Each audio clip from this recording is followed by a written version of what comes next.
On vous le répète souvent dans cette émission, l'abus de soleil peut être dangereux pour la santé, mais il faut aussi savoir qu'il est indispensable pour notre organisme, ce soleil, car c'est lui qui nous fournit notamment la vitamine D. Avec le docteur Martine Pérez, médecin généraliste, on va voir ce matin pourquoi est-ce qu'on a absolument besoin de cette vitamine D. Oui, on a besoin de cette vitamine D et par ailleurs, les médecins hésitent toujours entre ne vous exposez pas au soleil et exposez-vous un peu. C'est pour ça qu'on va un peu mettre les pendules à l'heure maintenant. Alors c'est quoi la vitamine D ? 11h23. 11h23, voilà, parfait. Alors vous savez qu'au niveau de la peau, il y a les ultraviolets B et ces ultraviolets B, quand il y a du soleil ou de la lumière, ils permettent la formation de vitamine D à partir d'un dérivé du cholestérol qui émerge au niveau de la peau. Et donc, grâce à l'action des ultraviolets, alors je vais vous passer les détails, ce dérivé est transformé en 25-hydroxyvitamine D. C'est ce qu'on dose d'ailleurs dans le sang pour savoir si on est carencé ou pas. Et donc, cette vitamine, cette 25-hydroxyvitamine est transformée au niveau du rein en vitamine D. Alors, cette vitamine, elle est ancienne, elle a été découverte dans les années 20 à peu près. Mais à l'époque, on s'était rendu compte que c'était les enfants qui souffraient de rachitisme, qui avaient des problèmes au niveau des os, qui manquaient de vitamine D. Et dans les années 70-80, on a commencé à comprendre qu'aujourd'hui, ce sont non plus les enfants qui en ont besoin, parce qu'on leur en donne dès la naissance des petites gouttes dans leur biberon, mais que ce sont les personnes âgées qui manquent de vitamine D. Et quand on manque de vitamine D, eh bien, on a un risque de fracture accrue. Eh bien, pourquoi ? Simplement parce que la vitamine D, elle permet au calcium d'intégrer l'os et au phosphore aussi, donc elle favorise la minéralisation de l'os. Donc c'est très important. Donc c'est très très important la vitamine D. Alors on la trouve bien sûr avec le soleil, mais elle est aussi un peu présente dans l'alimentation, mais pas beaucoup. Et si dans quoi par exemple dans les poissons gras, l'huile de foie de morue, le hareng, le maquereau, le saumon, voilà, tous les poissons gras vous donnent de la vitamine D, mais rarement de manière suffisante. Et c'est pour ça qu'on a quand même besoin d'un peu d'exposition solaire. Très bien, donc la vitamine D, on la voit, c'est le soleil qui nous la donne. On a, nous les Français, des carences en vitamine D généralement ? On considère que la population est très largement carencée en vitamine D. Il y a eu des grosses études qui ont été faites en particulier en France.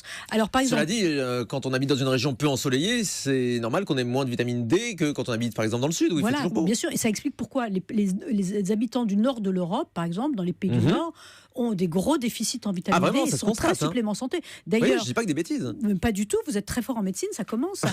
Et, grâce à vous. Et par exemple, c'est des pays où par exemple, on met de la vitamine D dans le lait qu'on vend, ou on le met dans les produits laitiers. Enfin, il y a des pays où on fait des supplémentations alimentaires collectives pour que les gens soient pas trop déficitaires. Et ben, en France, par exemple, on a eu des études et 30% des adultes qui vivraient au nord de Paris, donc dans toute la région nord, seraient carencés en vitamine D. 50% des femmes ménopausées seraient carencées. 75% des personnes qui ont de l'ostéoporose. Et figurez-vous que pour les personnes âgées qui vivent en institution, 98% auraient une carence en vitamine D. En maison de retraite, c'est ça ? En maison de retraite. 98%. Mais pourquoi ? Parce tout le monde.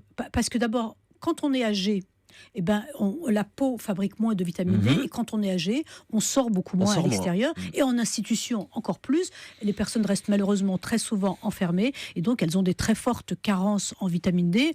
Il y a même une étude, il n'y a pas très longtemps, sur 42 000 personnes âgées, on s'est dit qu'est-ce qu'on pourrait faire pour éviter les fractures. Et donc la moitié de ces 42 000 personnes ont pris de la vitamine D, l'autre moitié n'en a pas pris. Eh bien, on s'est rendu compte que juste avec une petite supplémentation quotidienne de vitamine D, eh bien, on réduisait de 20% les fractures pour les personnes âgées qui en avaient pris par rapport à celles qui n'en avaient pas pris. Donc, il y a vraiment un âge où ça vaut vraiment le coup de prendre des supplémentations en vitamine D. Et allez prendre le soleil, donc, c'est ce qu'on peut vous conseiller en vous protégeant. On a déjà donné les principaux conseils. Oui. Alors, pour le soleil, c'est pas la peine de se mettre trop au soleil, si ça peut faire plaisir aux dermatologues. C'est que... il suffit de se mettre 10 à 12 minutes par jour au soleil, ce qui est assez peu, d'exposer la moitié de son corps, c'est-à-dire les bras et les jambes, et ça suffit. Ça suffit amplement pour avoir une bonne dose de vitamine D. Bien sûr, pas besoin de se mettre en bikini au bord de la plage, d'accord. Pas du tout. Surtout ne faites pas ça. Vous allez brûler, vieillir votre peau, attraper des cancers de la peau. Donc non, ne vous mettez pas en bikini, Thomas. Je vous le recommande. Et donc 10 minutes par jour, ça suffit amplement. 10 minutes par jour, entendu. On fabrique beaucoup de vitamine D. Le corps humain arrive fabriquer beaucoup de vitamine D? Alors, si vous vous exposez tous les jours pendant 10 minutes, ou 2 à 3 fois par semaine, même disent les experts, vous pouvez fabriquer suffisamment de vitamine D quand vous êtes jeune, enfin quand vous avez moins de 60 ans.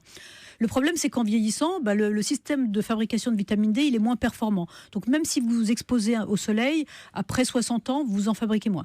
Par ailleurs, tout dépend de votre carnation. Les gens très blancs fabriquent très vite de la vitamine D. Ah oui, ça dépend du type de peau. Voilà, ça dépend du type de peau. Et si vous avez une peau très foncée, eh ben, vous fabriquez moins de vitamine D. Et c'est pour ça que les personnes, par exemple, d'origine africaine ou de Sub-Sahara, qui arrivent dans les pays européens, quand elles sont dans leur pays natal, elles n'ont oui. Oui, gorgée de soleil. Une gorgée de soleil, ça va.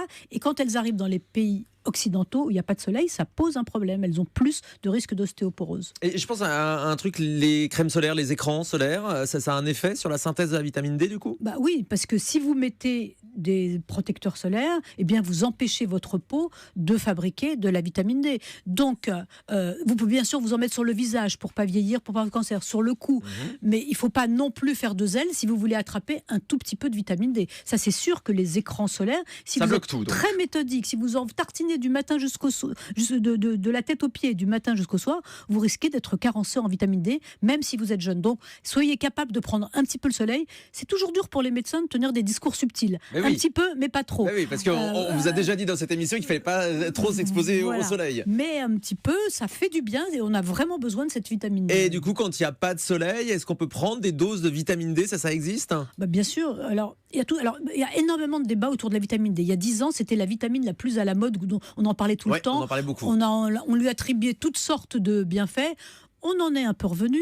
Néanmoins, on sait, en tout cas à coup sûr, qu'à partir de 65 ans, on peut prendre une supplémentation en vitamine D régulièrement, soit une fois tous les 3 mois, il y a des unidoses, soit tous les jours. C'est quoi, sous forme de comprimés? Non, c'est des ampoules d'unidoses une fois tous les 3 mois, ou des comprimés tous les jours. Et ça permet d'abord de renforcer la minéralisation des os, et ça permettrait, paraît-il aussi, d'améliorer la masse musculaire. Donc ça lutterait contre les chutes et contre l'ostéoporose, donc ça réduirait le risque de fracture. Donc pour les personnes âgées, c'est important. Alors il y a eu un grand débat. Est-ce qu'il faut doser la vitamine D avant de donner des supplémentations ou pas? Aujourd'hui, on s'accorde pour dire que les risques de surdosage ne commencent qu'à des très fortes quantités. Et si on donne des petites doses chaque jour, on peut se passer de dosage. Voilà pour l'importance de la vitamine D, donc la vitamine solaire.